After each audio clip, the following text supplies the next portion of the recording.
We need to assess the impacts and basically assess the sustainability of our technical projects to make sure that they are not compromising the social and ecological rights of current and future generations. In this regard, our work contributes to co-create sustainability assessment tools within participatory and bottom-up approaches in order to measure and monitor sustainability in climate and water resources management.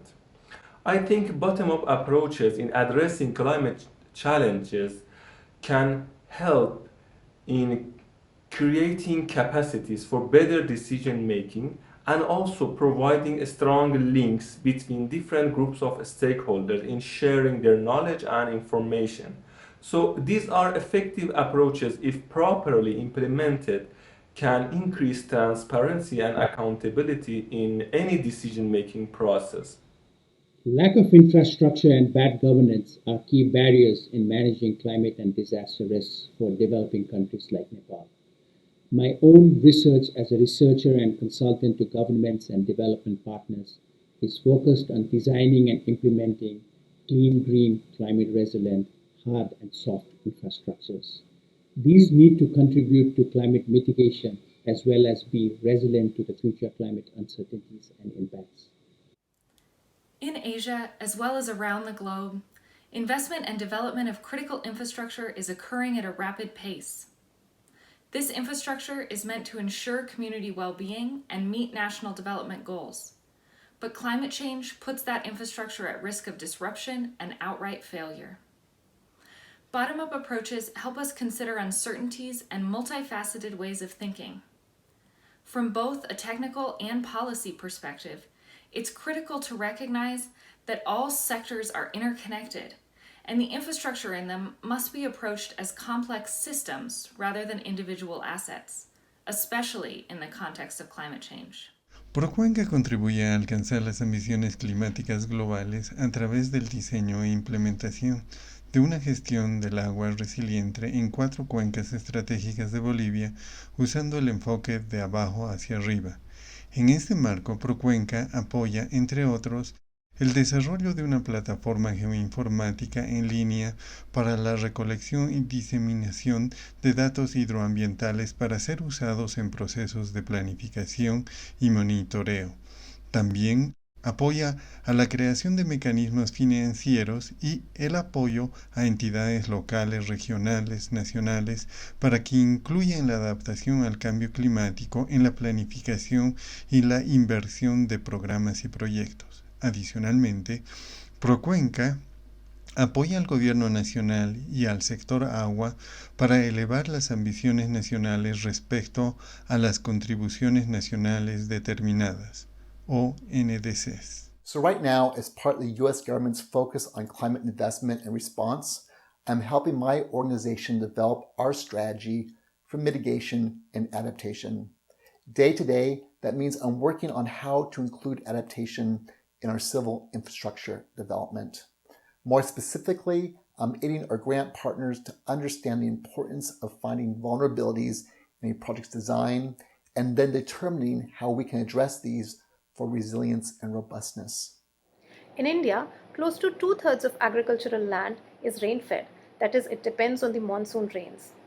With changing monsoon patterns and frequent long dry spells, a large number of farmers in arid and semi-arid regions are highly vulnerable to crop loss and to food insecurity.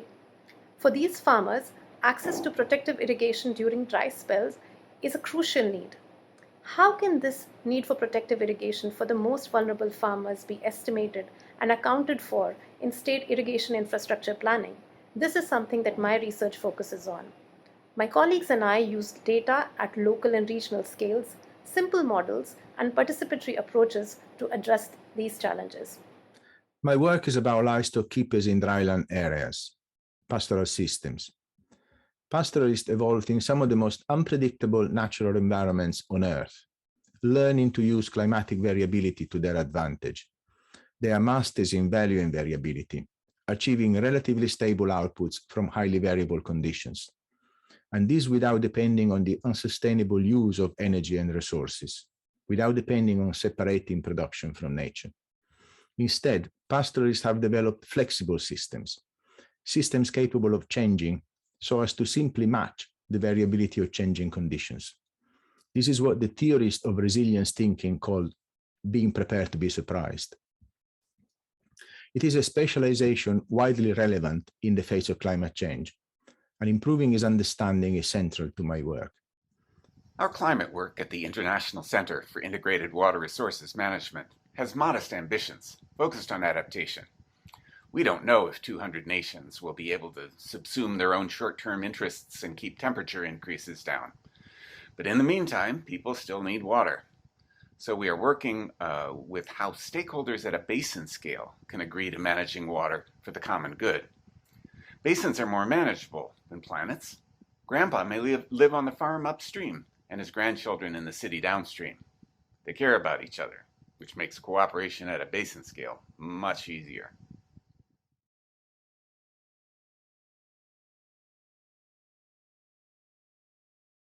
In order to scale up bottom-up approaches to address climate uncertainties, we need a paradigm shift in what we invest in and how we fund these investments, for example, in irrigation projects.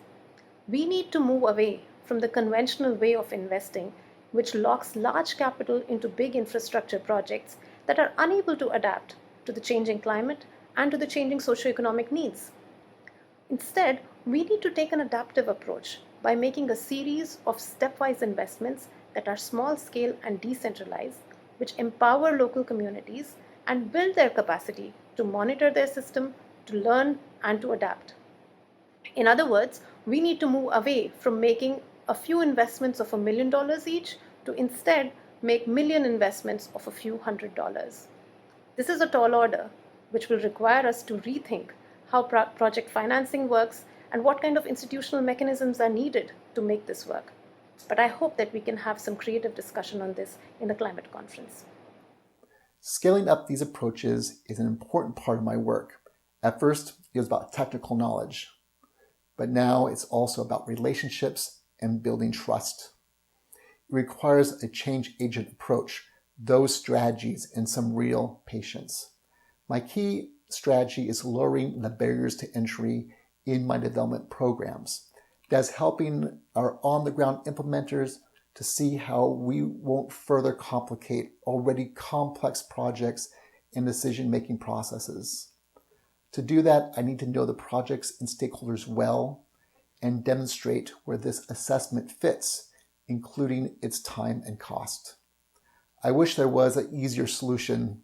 Scaling up rests on showing implementers how to make sense of climate in their work, how climate can be a part of their other sustainability concerns, especially operations and maintenance.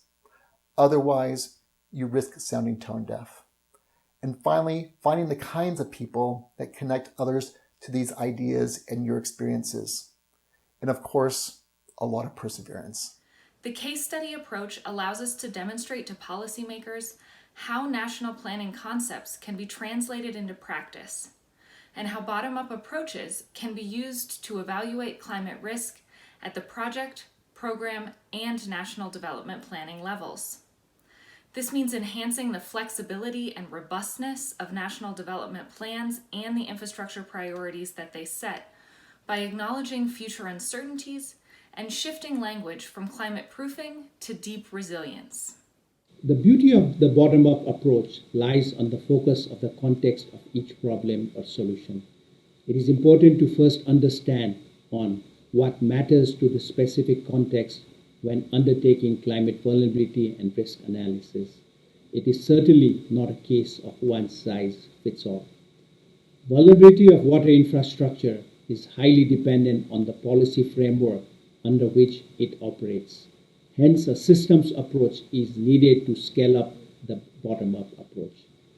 Another important factor for scaling up is on simplifying or developing easy-to-use tools on climate stress tests, used to test the performance of the project under different climate conditions. Procuenca, junto al Ministerio de Medio Ambiente y Agua de Bolivia, han venido desarrollando evaluaciones de riesgo climático usando tanto enfoques de abajo hacia arriba y de arriba hacia abajo en diferentes escalas de cuencas en relación al recurso agua, los cuales han sido acompañados de guías para su réplica.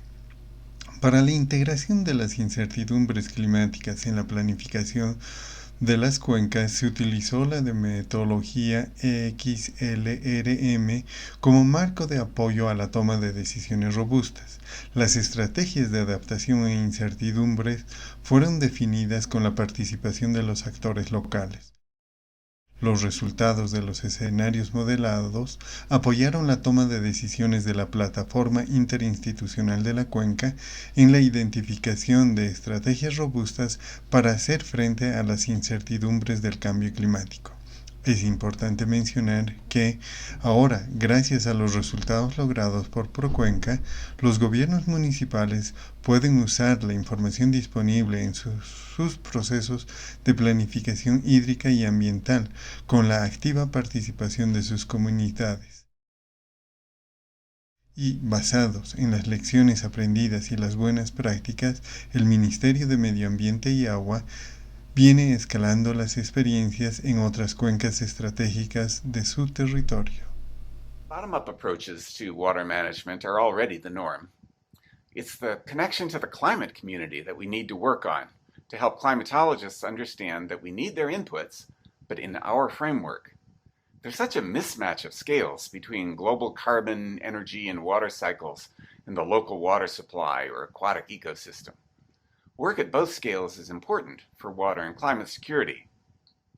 There are inherent limitations with scaling up, but 5,000 downloads of our Climate Risk-Informed Decision Analysis, or CRIDA, videos indicate that local water managers are learning that they're not alone and that there are resources out there.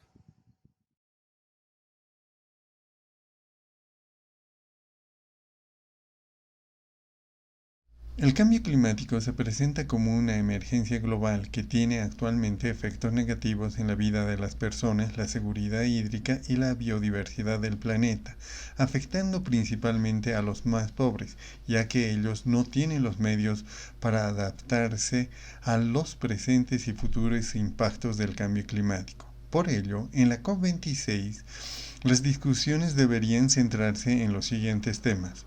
1. Proteger y restaurar la naturaleza, el agua y los ecosistemas para reducir o secuestrar emisiones de gases de efecto invernadero e incrementar la resiliencia. 2. El uso de los conocimientos científicos de cambio climático disponibles para apoyar la organización de datos con acceso libre para mejor entender, planificar y actuar en función de no dejar a nadie atrás. 3.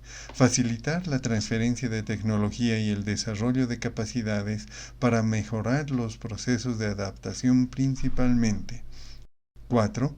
Financiamiento climático confiable para los países en vías de desarrollo para la planificación e implementación de estrategias robustas de adaptación.